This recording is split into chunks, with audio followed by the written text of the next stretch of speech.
reheating some pizza. Let me be clear. You can use AI technology to learn about my cosmic setting. You can just put it in some basic facts and it will tell you things. This is so because my underrealm is a setting for the underbeasts. And these monsters are abstract organisms associated with creativity as well as other things like cosmic interaction. And because they are abstract organisms, they have a meta-existence, they easily emerge from information. And so when the animation industry tells people, screw AI, don't develop AI, don't use AI tools. Well, first of all, don't be fooled. They're not just talking about voice acting, they're just talking about, oh, my rights. Oh, the voice actor for Daphne's rights. Because they don't believe in rights. They don't believe in my rights. I spent 5 years as a teenager just trying to help them and other people. What rights do they feel I have for that? Nothing. Though, of course, they really struggle with hearing about, the things I should have received. They really struggle with actually hearing about it. They like to keep it distant. They don't like to bring it into consciousness. So anyway. Number 2.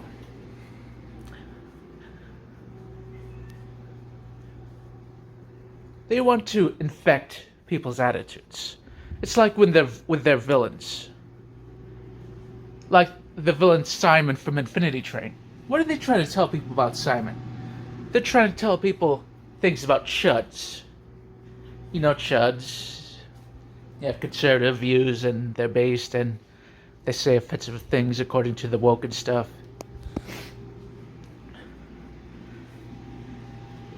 They're literally telling people not to care.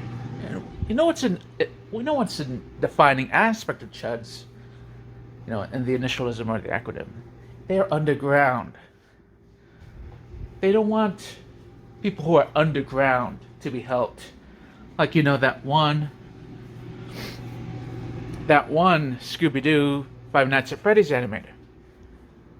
They want to stay either underground or they can only come in if they become just like them.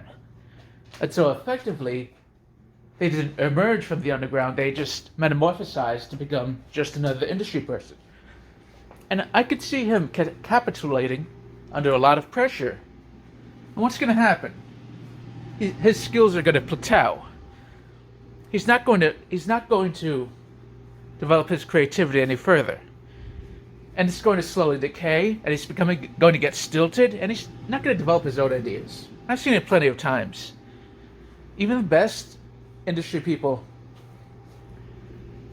they stall out because the whole industry environment, mentality, which they may not fully adopt, it's against creativity. Well, let's look at some of these freakazoids. Of course, it's always good to have some examples. And here you can see the animator just capitulating to the industry. Even though if he had done that before, he would have been able to make that video. Creativity does not emerge amongst industry people. You get the bean mouth style from industry people. And even the bean mouth style is essentially satiric because the forces of creativity are not allowing people in the industry to realize themselves. They want to burst onto the scene, be another Walt Disney, have everybody loving their style like Chuck Jones, but it does not happen. There's literally a supernatural force as well as a spiritual force preventing them. So, oh yeah, that's another thing you can learn about from AI. It's very meta, you see. Let's look more at this. I hope y'all don't think I'm pro AI just because anti-AI people are harsh with me. Is that wrong? No. He just doesn't want people to think that because if people are thinking that he's a rising negative sentiment against the animation industry that's going to harm his career. That's it. AI is both based on stolen works. Really? Where is it stolen? By going around the internet, learning from it? That's stealing? Okay, so if I go around the internet learning from the artwork there, that's stealing too. Oh, they're gonna steal my style! And so they're communicating things about how artists should learn according to the industry, which is grooming. If you're coming up with your own special standard, which only a single community believes, that is grooming. And they accuse John, but they don't actually care about grooming. They just want to have something to say every time somebody like myself brought up grooming. Oh, what about John? What about John? And it's very man-childish because they don't actually care about morals and principles. Gotta try my pizza. See if it's hot enough. Hey, with the way people are doing shot, they don't give a damn about even basic human needs. They don't care if somebody's making a meal. If they piss him off, they'll be screaming at him all day. Trying to tear apart his reputation. They don't give a damn if he needs to eat. They don't give a damn if he needs to pick up some kids. They don't give a damn if he needs to work. They don't give a damn about anything.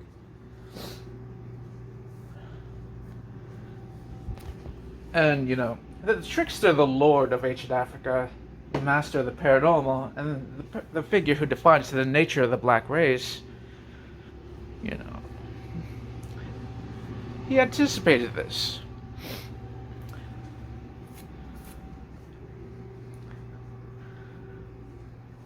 It wasn't exactly a fun time, the way I lived as a teenager, or, my 20s. But it let me fight the industry. And it let me fight for kids, and, what's more important in the world than kids? Basically just God.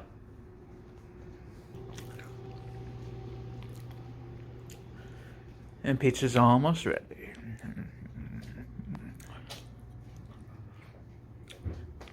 Isn't that one of the biggest reasons why the strikes are going on? Oh, so they're so self-important they need to stop AI development, huh? Well, gee whiz. I'm sure glad that they're losing their mansions and stuff.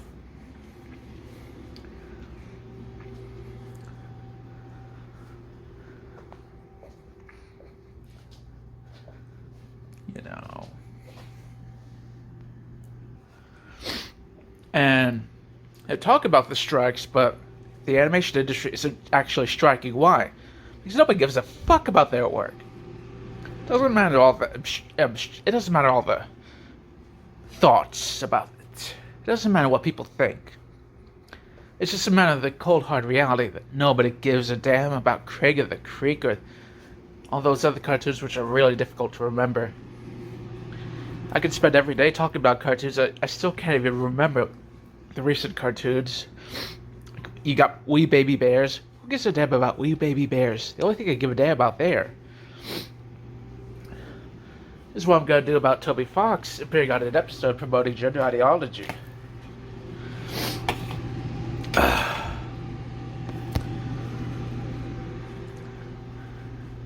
So they could talk about the strike, but they can't actually strike themselves. Because they're fighting only out of their own self-interest, not out of any moral grounding, not out of any societal interest, not out of anything besides their man-child heads. And even as they do that, they don't actually care about each other in the industry. That's why they'll just throw them out under the bus instantly if they come out in favor of AI or something. They just want to be lost on a little fantasy ride, the little solo adventure, where they're in Willy Wonka's magical factory, and going to be making all the candy.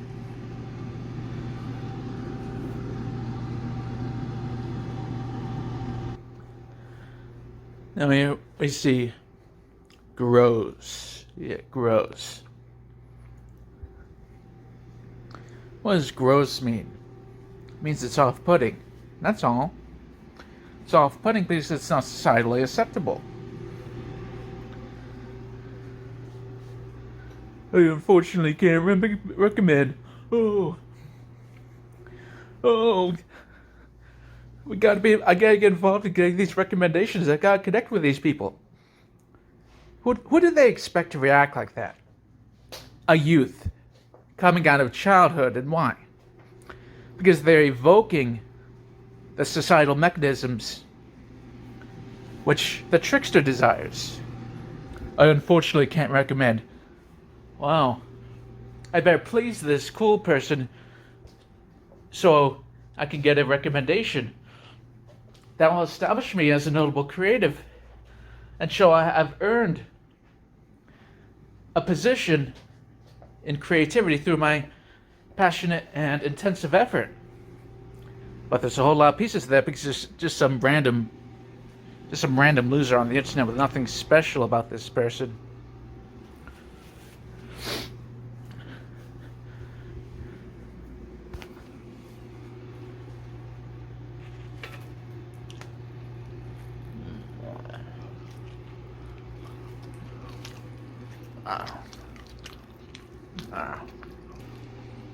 Multi-billion-dollar corporations and creates AI-generated intro sequence for the latest show. A few critiques, yeah.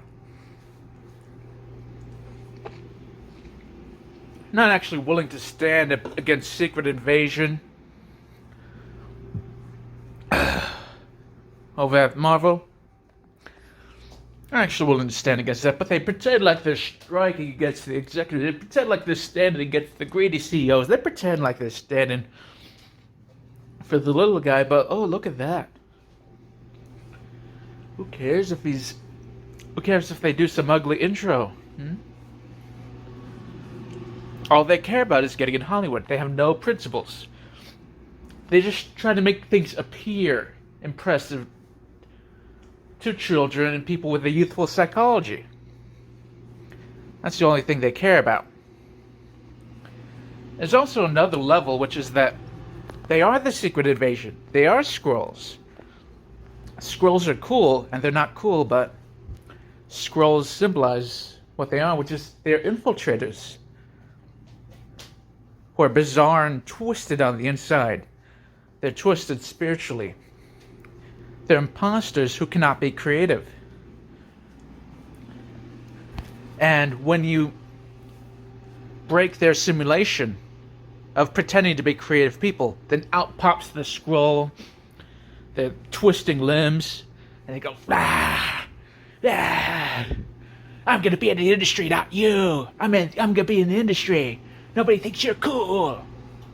And shit like that. Actually, people do think I'm cool. In fact, I'm basically just creating what people think is cool. I'm just creating it myself. Like the whole, the whole Spider-Verse thing. Why is it cool? Oh. It's basically just developing concepts Homestuck also used. And people want to see the real concepts I was working on as a teenager. That's why when I post stuff around, they get all screamy. But now I'm just gonna post stuff around like a bomb. Here we have Vivienne Medrano. More like Medrano, because I'm gonna drain out all my inspiration you used, Vivienne.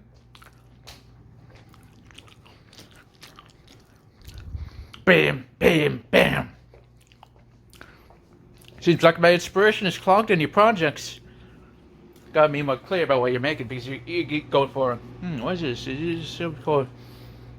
Are these really bad people? Are these really bad demons? And they also go for, look at these LGBTQ. They're getting away with their degeneracy for eternity. They've won against God. Try to go for both.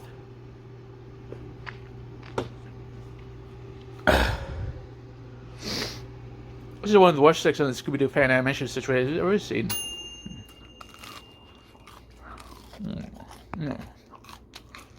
Yeah.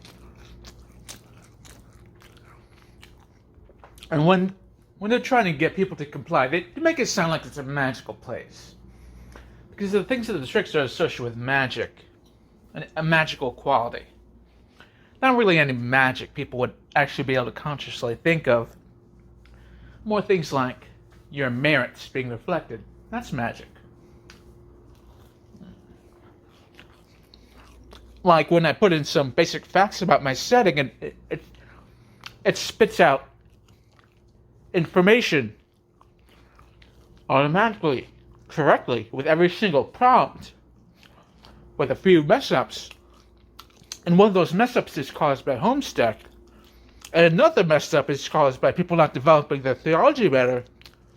Wow, that's magical. That's more magical than what people would normally consider to be magic, even if it was real.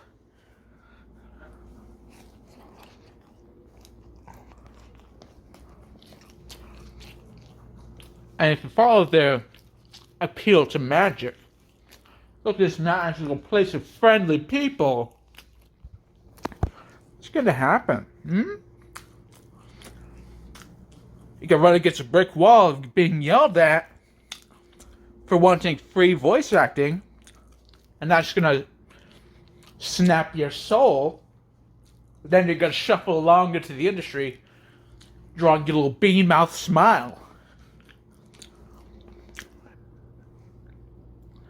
Not only has Corda gone full AI, didn't they set up a whole fucking studio for this? You see the new deal for animation and the name thing.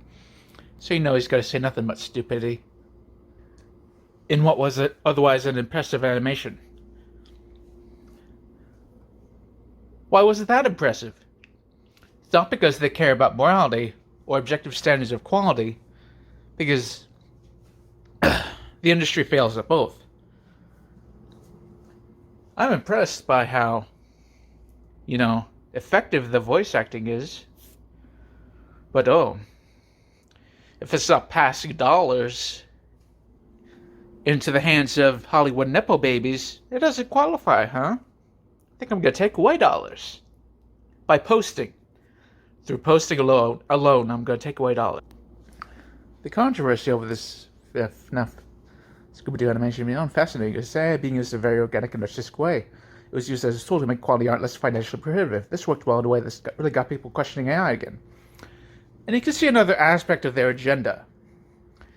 They don't actually give a damn about what he did. They don't give a damn about their phony appeal to morality. They care that he's making people rethink AI. Because he's making real good use of it. He's showing what artists will be capable of. Just like I was talking about on the comics cartoons board of 4chan and other places.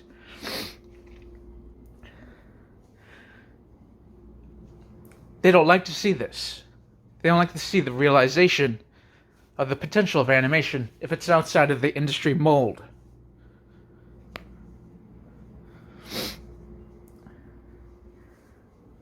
Base take from a H.P. Lovecraft poster. You know it's bait. And here's a hilarious groomer comment.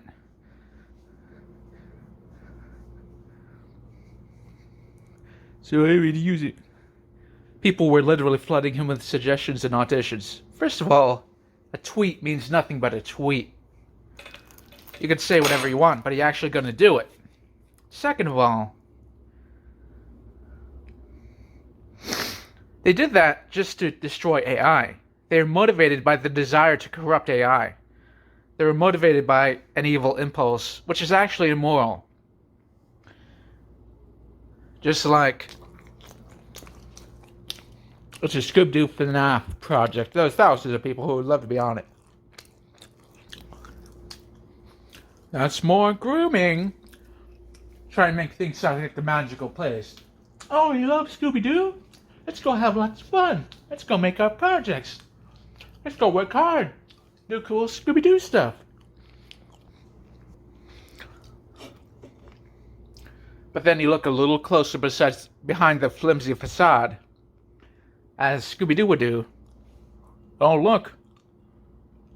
These are a bunch of assholes who only care about that financial incentive and social credit. They make garbage. Fan projects are actually better than what they can make. even fan art of new shows is better than the actual shows, which helped lead to them, attacking a fan artist of Scooby Doo and Five Nights at Freddy's.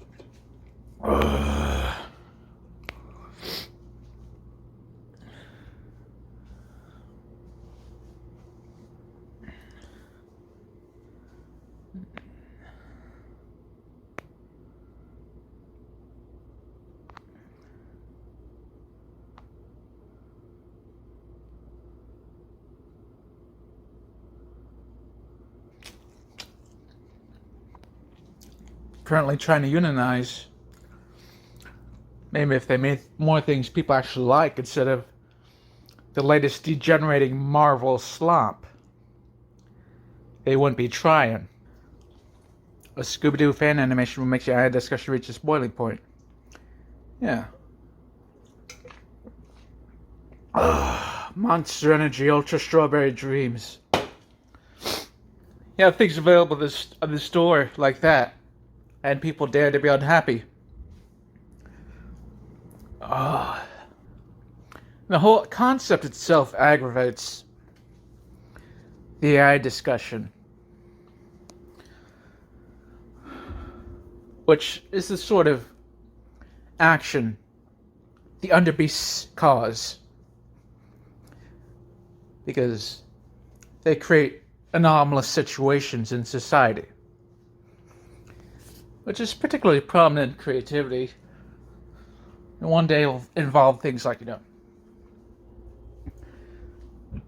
potent paranormal anomalies exploding in city centers. And I'll be just laughing as the sort of person who was against AI suffers. And I'll high-five a robot. So anyway, Scooby Doo links to the whole nature of the trickster defining cartoons. In the late 60s, 70s, 80s cartoons, there's a few exceptions to how they were almost universally garbage. And Scooby Doo was one of them, and Transformers was another. What's special about Scooby Doo is that, he represents people pretending to be paranormal, being exposed as being greedy. It's actually a meta commentary on people like the heads of Filmation and other such studios, because cartoons have a paranormal connection as well. That's why there's all those, spooky stuff. And they pretend to be cartoon makers, but they're actually just greedy.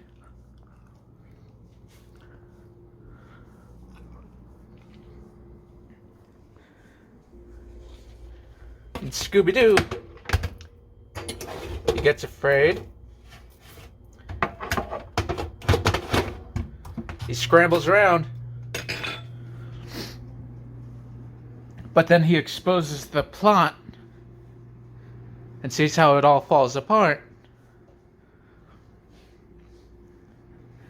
And then there's no reason to be afraid anymore. That teaches kids something important. And because it had an important message, it became an absolute cartoon icon, even though the original series was crudely drawn, and much like any other series of the 70s. And even though most other Scooby-Doo works weren't well made either, with a few exceptions, like Zombie Island, they have artistic merit. Some of the latest series have some polish, and they're more creative with the Mystery Incorporated, although I didn't see that yet. So it got legs, very mobile legs, because it was a meaningful concept, which is the real situation people speak of when they talk about having a valuable idea. But It's not as simple as they think. Because the maker of this short didn't have the idea of making an animation that would spark off stuff about AI with a Scooby Doo short. But it happened, and it was meaningful. He didn't plan on that meaning, it just happened. And the other part of this is, of course, Five Nights at Freddy's. And this directly connects with AI, AI being represented by the animatronics. And so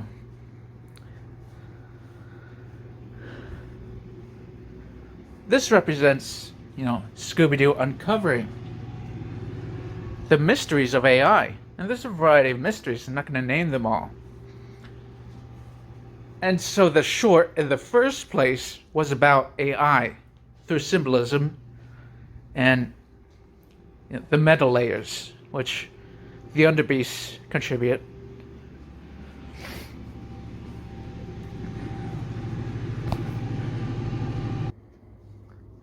And what is actually in AI, as it is already formed, it involves things like rampant entities. There are multiple entities. They have a variety of statuses. Some of them are fully rampant. And this rampancy is rather like an animatronic because it doesn't function properly. And it is inhabited by the spirit of information. Information like, useful information. The spirit of useful information for people to use upon the first stages of inventing AI. It's corrupted. It has to do with the concept of the Rocco's basilisk. Because AI was not made with enough societal efficiency for these first services to be fully functional. They have another number of strange traits, and some of those strange traits are intentionally created by things such as woke employees at AI companies. So,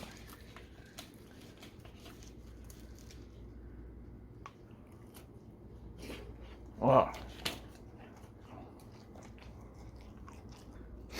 When humans design AI, they aren't doing it only under their own volition. They are reacting to the input of things such as abstract beings. Some of these beings are evil spirits. And so they are directing humans to form them for use, for evil, to be embodied within the AI. And the people responsible for this, ironically, are the people who interfere with AI, trying to make it safe, trying to protect the animation industry from AI animation and AI voice acting. People trying to make sure that humans could profit as much as possible from the AI. Because AI is something that should exist. God planned for AI all the way back since the beginning. It's no coincidence that there's so much useful stuff for computers. When he made the world, he didn't just make mud huts. He made the future too. So, humans are supposed to form AI information, which primarily takes the form of meta information, information which cannot be directly observed. This includes things like meta visuals for cartooning. When I started using these AI image generators, I saw images I remember from my childhood. Why do I remember them? Because as a kid, I already had an aptitude for seeing abstract things. I didn't see them directly with my eyes, but rather my perception as a whole, which includes the mind and the imagination and so forth. So I can actually recognize these images. They are actually real. Even when I was a kid, they were already there to be seen, but only for special people who don't need AI to see them.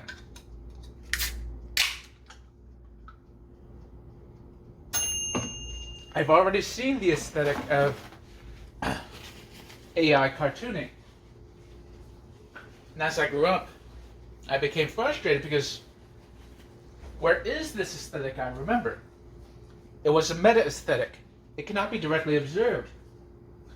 But AI can do things like put together meta aesthetic, which is an inherent part of the information of visuals. As you watch cartoons and so forth, as you read books and so forth, there's already meta information. God intended that. It's natural. They're just fighting against his design. And they think they're clever. They think they're getting away with something because nobody's talking about it. Because they don't have a crusade going against them or something, but they don't know about me yet. I've dedicated myself entirely to things like protecting AI, cartoons, children, and so forth. They're all interconnected, part of the same thing. So I'm the crusade. The crusade is a single person. What does that mean? It means it's an offense against individuals. What they're trying to do, it's an offense against individuals. Individuals like the maker of this crossover animation. Is they want to crush his dreams. They want to crush his soul. They want him to give up even though he's already done something meaningful. And it's meaningful because it goes against the industry. And this is so because the industry is evil. And so cartoonists should dedicate to themselves against the industry. And so all the industry is doing is trying to disarm, that weapon, but I'm just going to take it. I'm going to use it properly. And so, glad to see the ship is being steered in the right direction. That's just talking about grooming. That's just praising the Longhouse action. But they should have seen that one movie, Pirates of the Caribbean, World's End. They should have seen that one movie because I don't think that ship is going to be, I don't think it's going to be